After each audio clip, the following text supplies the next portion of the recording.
A Brooklyn Center woman is rejoicing after learning the one-year-old she helped rescue this weekend is doing okay. Barb Gussie was out filling her bird feeder Saturday when she saw a white Jeep Grand Cherokee parked across her street near Cross of Glory Lutheran Church. After about 20 minutes, an Amber Alert went off describing that a Jeep was stolen in North Minneapolis and a one-year-old was in the back seat. Gussie took out her bird-watching binoculars and matched the license plate to the Amber Alert. That's when she called the cops. When the one officer went and took the baby, took the car seat with, I could see that, I seen a glimpse of that little face and I lost it. I was shaking and crying. And Gussie told us she spoke to the toddler's grandmother today. While there were many tears, Gussie said the one-year-old is doing wonderful. It's an industry hit hard by the pandemic. Small craft brewers and taprooms are struggling to get by as they continue to try to adjust to a new normal. No happy hours, few if any business meetings, and a 50% limit on customers. It's been unnerving and stressful times for taprooms. Today, we dive deeper into how 2 local taprooms are doing. Here's Corey Bork. We're happy to still be here, extremely happy to still be here, yep. Fresh off a 2-year anniversary celebration, Under Pressure Brewing has come under pressure from something few could have ever imagined. The first shutdown, complete surprise. We thought the world would shut down like that. But at least we were moving into warmer temperatures. We could be outside, could be on the patio, so that wasn't as bad. This shutdown was absolutely awful. The pandemic dealt Lori Ertl's Golden Valley business a 1-2 punch with COVID-19 business restrictions, first last spring, then last fall. The cold winter weather hasn't helped either, causing a significant dip in sales. But this fall has been awful. This fall is probably 60, 70, some months 80% or even more. What is usually a fun atmosphere that's fitting of the brewery's medieval themes, Ertl has had to rely on takeout sales and a small but loyal customer base. To keep coming back, supporting us wonderfully. We can't thank the community more for helping us through these situations. I mean, this is just, it's been awful, and they've been here rallying us and supporting us. Under Pressure doesn't supply to liquor stores or restaurants and relies solely on in-house sales. We wanted to be community oriented. We wanted people to come in and gather with family and friends and put down their cell phones and play games and talk. It's hard. It's been difficult. Meanwhile, at Blue Wolf Brewing in Brooklyn Park, roller coaster is definitely one way of describing it, between the ups and downs. Owner Mike Campbell, this is our labeling and canning. We had to create kind of this whole space. Completely altered his business plan. We were a taproom only operation for almost 3 years now. Due to COVID, we started doing more with crowlers. Campbell obtained a wholesale license so his business could distribute crowlers in 16-ounce cans to liquor stores. We have gone from the tap room where you can come in, sit down, order a pint, to a production brewery wholesale operation that just now happens to have a tap room. He hopes the change will help his business weather the COVID storm. What we're using it for right now is more like advertising. It gets our name in front of people that maybe have never seen us before. Campbell didn't reopen his tap room until last week to account for the change. No Coast, Pale Ale. His customers are glad he's back. I want him to be a success. He's a good businessman. He thinks about the customer. He's gone out of his way to make sure it's a safe bar to come to. So. Back at Under Pressure, Ertl says she's trying to do things a little usual in unusual circumstances. I just feel like it's just truly wonderful that we're still here, hopefully next year also and the following years after that. We're just keep trying to make it and be here. In Golden Valley, Corey Bork, CCX News. Minnesota is currently the only state that restricts smaller tap rooms and breweries to selling only growlers and crowlers. To distribute 12 or 16-ounce packaged cans, tap rooms must obtain a wholesale license. In other news, the man who died in a stabbing incident over the weekend in Brooklyn Center has been identified. It happened in the 5500 block of Humboldt Avenue North in Brooklyn Center around 12:30 a.m. Saturday. Police took a woman into custody for stabbing the man. Police say the two were in a long-term relationship but not currently living together, and at the time of the stabbing, the suspect was trying to get the victim out of the house. The man killed was 40-year-old Gus Lewis Jr., who was from Minneapolis. He died nearly an hour later at the hospital.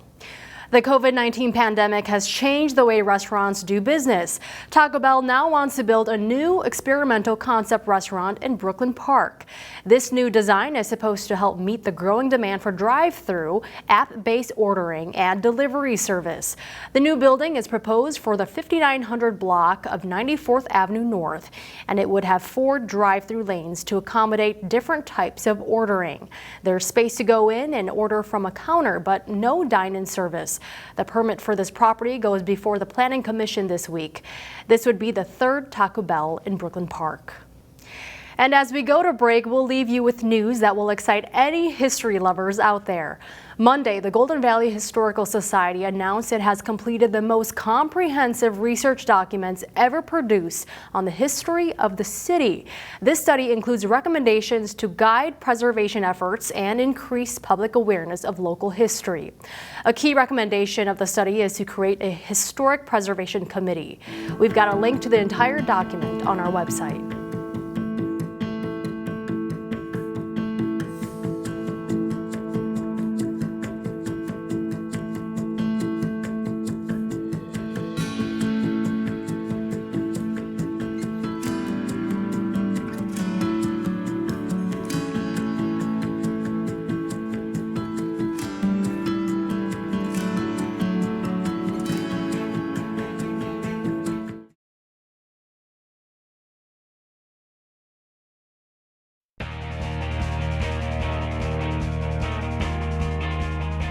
Park Center senior Annika Lee was the all-around runner-up at last year's state gymnastics meet. And this winter, she's proudly representing the Pirates again and hoping to be in top form for the 2021 postseason meets.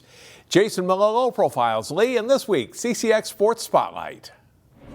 Park Center senior Annika Lee is one of the best high school gymnasts in Minnesota.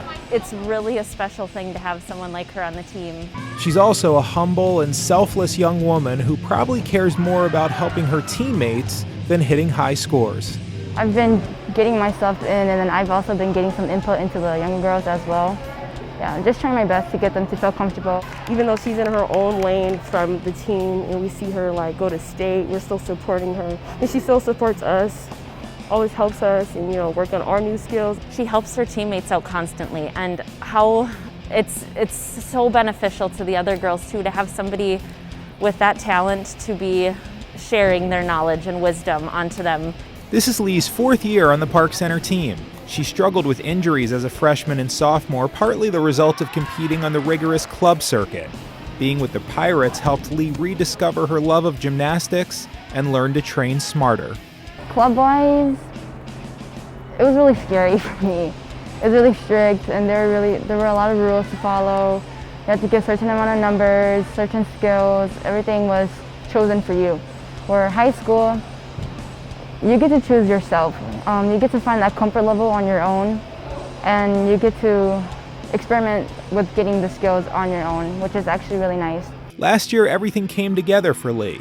She was in top form for the section meet, and then at the state meet, earned 5 medals and was all-around runner-up. I never went as an all-around gymnast to state, so I definitely just wanted to enjoy every event as much as I can and just try to represent Park Center. She's always had high skills, top numbers, but it was really, really a great thing to see her get that honor and recognition amongst the top gymnasts in the state. Lee thinks about her routines a lot, envisioning her movements and preparing mentally. Then, when it's go time, instinct can take over. As soon as I salute, I kind of just go mind blank. It's kind of weird. I tell myself before I salute that take your time, you got this, take it easy, and then I salute and I just go.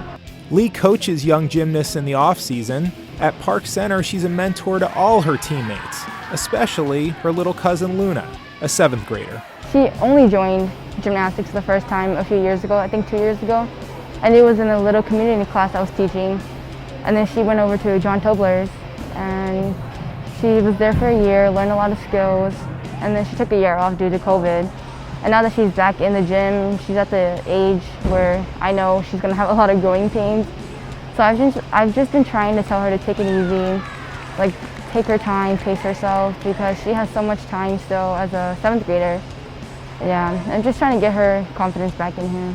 Lee is still undecided about her plans beyond high school.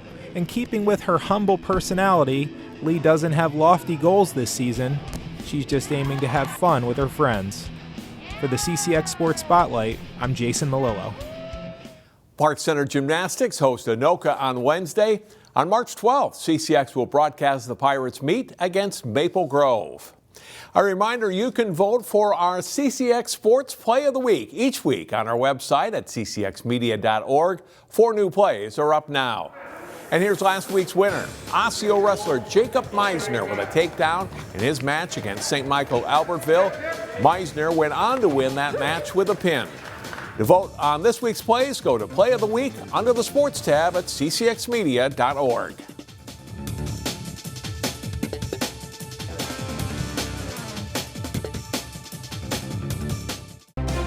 Find more prep sports games and highlights at ccxmedia.org and follow us on social media.